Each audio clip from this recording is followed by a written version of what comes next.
એમની journey September 20-21 સપ્ટેમ્બરથી શરૂ થઈ હતી અને જે જર્ની છે એ હમણાં જ કમ્પ્લીટ થઈ છે.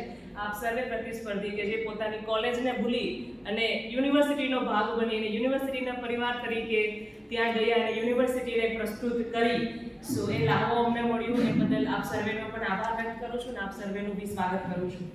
આપ જાણો 21st સેન્ચુરીની અંદર આપણે ટેકનોલોજીમાં એટલા બધા ભાગદોડમાં જે સભ્યતા છે એને ભૂલી ગયા છે. તો આ યુવા છે એ આપણી સંસ્કૃતિ અને સભ્યતાને વાગોળતો રહે, એમાંથી કંઈક શીખ મેળવતો રહે, જેથી ભૂતકાળમાં થયેલી ભૂલો છે એ આપણે રિપીટ ન કરીએ અને આપણા સુવર્ણ ભૂતકાળ જેમાં સંસ્કૃતિ છે, વૈવિધ્યતા છે, એને આપણે હંમેશા સતત આપણી જર્નીમાં ચાલુ રાખીએ. એ માટે સાંસ્કૃતિક સેલની સ્થાપના પ્રત્યેક યુનિવર્સિટીમાં થયેલી છે કે પ્રત્યેક વિદ્યાર્થીની અંદર રહેલી સ્કિલ, જે રહેલી કળા છે, એ કળાને એક પ્લેટફોર્મ પૂરું પાડવું, માત્ર ડિગ્રી જ નહીં પણ એક પ્લેટફોર્મ પૂરું પાડવું કે જ્યાંથી એ વિદ્યાર્થી છે પોતાનું અલગ પ્રકારનું એક કેરિયર છે એ પસંદ કરી શકે. એનું પ્લેટફોર્મ પૂરું પાડવાનું કાર્ય પણ એ જવાબદારી પણ કલ્ચરલ સેલની છે. વિદ્યાર્થીઓને પોતાની કલાની પ્રસ્તુતિ માટે એક રૂડો અવસર મળે અને પોતાનું એક આગવું વ્યક્તિત્વની છાપ સમાજમાં છોડી શકે અને પોતાનું ગમતું જે કેરિયર છે એ કેરિયરમાં આગળ વધી શકે. એના માટે માર્ગદર્શિત કરવાનો અવસર જો કલ્ચરલ સેલને મળશે તેના માટે અમે એડવાન્સમાં ધન્યવાદ.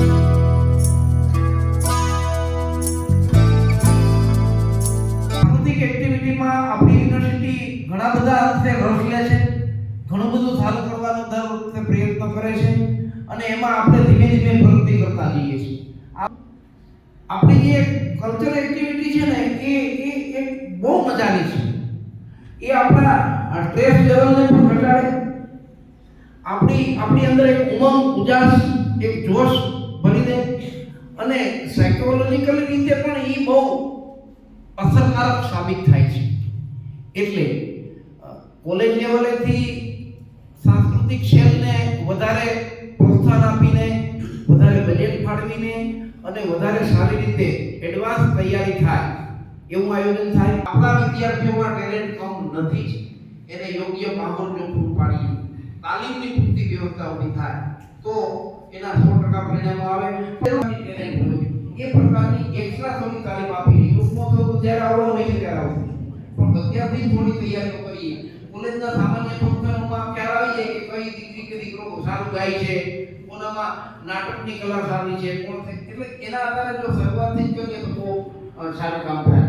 રૂપાબેન અને એની આખી ટીમ ખરેખર અભિનંદનને પાત્ર છે. આ બધું બહુ કામ છે.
છેલ્લા 4 વર્ષથી સાંસ્કૃતિક વિભાગ અંતર્ગત આપણી આખી ટીમ વેસ્ટ ઝોનમાં જાય છે. પહેલા પૂના ગયા, નાગપુર ગયા, ગણપત યુનિવર્સિટી મહેસાણા ગયા અને મને તો એવી પણ ઈચ્છા છે કે ભવિષ્યમાં આગામી 2-5 વર્ષની અંદર રૂપાબેન જ્યારે આપણા ગોળી બેઠા છે ત્યારે વેસ્ટ ઝોન આપણે આપીને આવે.